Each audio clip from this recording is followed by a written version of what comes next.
جی اگلے کالر ہمارے ساتھ. جی السلام علیکم. جی السلام علیکم. جی میں گجرات شہر سے شہزادی امرین بات کر رہی ہوں. مجھے وزیر اعظم سے بات کرنی ہے. جی جی جی سن رہا ہوں. جی السلام علیکم سر. وعلیکم السلام. جی سر آج مجھے بے حد خوشی ہو رہی ہے کہ میں اپنے آنریبل پرائم منسٹر سے ڈائریکٹ بات کر رہی ہوں اور اپنی فیلنگ بتا رہی ہوں. اللہ تعالیٰ آپ کو اپنے حفظ و امان میں رکھے. آمین. جی خان صاحب میں اور میری فیملی نے آپ کو اس لیے ووٹ دیا تھا کہ آپ ایک سچے پاکستانی اور ہونسٹ انسان ہیں. ہمیں آپ پر مکمل اعتماد تھا کہ آپ کبھی بھی پاکستان کے خلاف کوئی فیصلہ نہیں کریں گے بلکہ ہمیشہ پاکستان کے حق میں ہی فیصلے کریں گے. لیکن حالیہ دنوں میں جب ہمیں یہ خبر سننے میں آئی کہ آپ نے اسٹیٹ بینک کو IMF کے حوالے کر دیا ہے تو یقین جانے یہ سن کر ہمیں بڑی تشویش اور مایوسی بھی ہوئی. کیوں؟ جی جی میں اس کا جواب دیتا ہوں. دیکھیں پہلے میں اپنی قوم کو سمجھانا چاہتا ہوں کہ یہ IMF یہ کون سا جانور ہے. یہ سمجھ تو جائیں کہ یہ IMF ہے کیا چیز. ہوتا کیا ہے، حماد نے آپ کو شروع میں حماد اظہر نے آپ کو بتایا کہ جو پاکستان ہمیں ملا تھا اس میں سب سے بڑے 2 خسارے تھے. ایک ہوتا ہے فسکل ڈیفیسٹ، مطلب یہ کہ آپ کی آمدنی اور خرچے میں خسارہ، اور ایک ہوتا ہے کرنٹ اکاؤنٹ ڈیفیسٹ، مطلب یہ کہ جو ڈالر ملک میں آ رہے ہیں اور جو باہر جا رہے ہیں اس میں تاریخی خسارہ تھا. 20 ارب ڈالر کا خسارہ تھا. تو جب یہ نون لیگ آئی تھی تو 2.5 ارب ڈالر کا خسارہ تھا.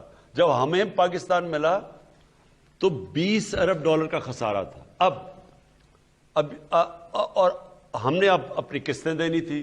قسطیں نہ دیتے جو قرضے لیے ہوئے تھے تو ڈیفالٹ کر جانا تھا. ڈیفالٹ کرنا تھا ملک نے بیٹھ جانا تھا، مہنگائی آ جانی تھی وغیرہ وغیرہ. اب اس میں ہمارے پاس کیا راستہ تھا کہ ہم کسی طرح قرضہ لیں کہ جب تک ہمارا ملک ٹھیک نہیں ہوتا تو ہم قرضہ لیں یا جب تک آمدنی نہیں بڑھتی تاکہ ہم ڈیفالٹ نہ کریں. اب وہ جو سب سے کم سود پہ قرضہ ملتا ہے وہ دیتی ہے IMF.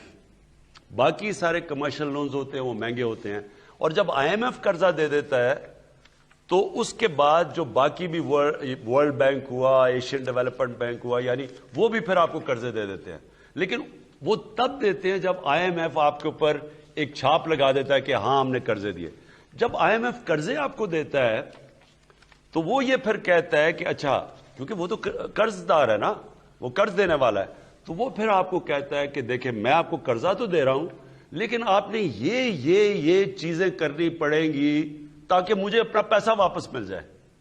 آپ کو اگر گھر پہ قرضہ چڑھا ہو، اب آپ نے جانا ہے لوگوں سے پیسے مانگنے کے لیے کہ جی اچھا میں دکان قرضے سے لیتا ہوں، وہ دکان کی آمدنی سے آپ کے قرضے واپس کروں گا، میں اپنے خرچے کم کر دوں گا.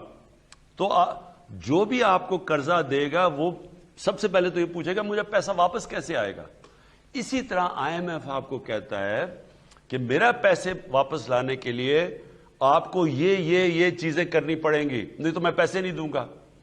اب ہمارے پاس یا تو ہم IMF کے پاس نہ جائیں، کمرشل بینک کے پاس جائیں، وہ جو جس سود پہ وہ قرضے دیں گے وہ ہم برداشت ہی نہیں کر سکتے کیونکہ سب سے کم سود IMF لیتا ہے. تو لہٰذا جب آپ وہاں جاتے ہیں مصیبت تو یہ ہے کہ ہمیں تو وہاں جانا چاہیے نہیں تھا. ہم پہلے کیوں اپنے ملک کو اس طرح کرتے ہیں کہ اتنے بڑا خسارہ چھوڑ کے چلے جاتے ہیں.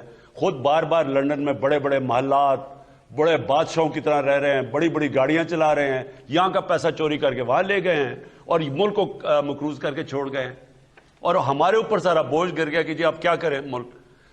جب ہم IMF کے پاس گئے انہوں نے کنڈیشنز لگا دی. اب اللہ کا کرم یہ ہے کہ آج آپ ذرا سمجھ جائیں کہ آج ہم کھڑے کدھر ہیں. ابھی ہمارے ایک تو اس نے یہ آپ کو بتا دیا نا کہ ہماری ساری چیزیں پازیٹیو ہیں. جو کرنٹ اکاؤنٹ جو ہمیں ملا تھا سب سے بڑا خسارہ، آج پاکستان 7 مہینے سے ہمارا جو کرنٹ اکاؤنٹ ہے وہ سرپلس پہ چلا گیا ہے.